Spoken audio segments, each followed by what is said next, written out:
কই তাহলে মাংস রান্না হয়ে গেলে আমার 2 পিস দাও। কাকা, ও কাকা, আরে ও কাকা, আরে আমরা চাঁদা নিতে এসেছি ফালতু কমিটির বার্ষিক অনুষ্ঠানের জন্য। এই ওরা আজকে আবার চাঁদা নিতে এসে, ফুলো তুই কোনো কথা বলবি না, ঠিক আছে ভাই? আরে তোর আমি আস্তে কথা বলতে বলছি, ঠিক আছে? ওমা তুমি কি একটু ওদের বলো দিন যে আমরা বাড়িতে নেই। হ্যাঁ বলো, কি হয়েছে? এ ভাই, ঘোষবাড়ির মেয়েটা এখানে কি করছে? আরে তা আমি কি করে জানবো? বলছি আমরা চাঁদা নিতে এসেছিলাম। কিন্তু এরা তো কেউ বাড়িতে নেই।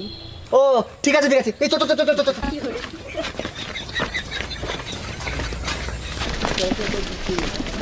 এ ভাই, ও আমাদের মিথ্যে কথা বলেছে, ওরা বাড়িতেই রয়েছে, মাংস রান্না হচ্ছে, আমি গন্ধ পেয়েছি। আমিও গন্ধ পাইছি। ওরা আমাদের চাঁদা দেয়নি তো, ওদের ওই মাংস আমরা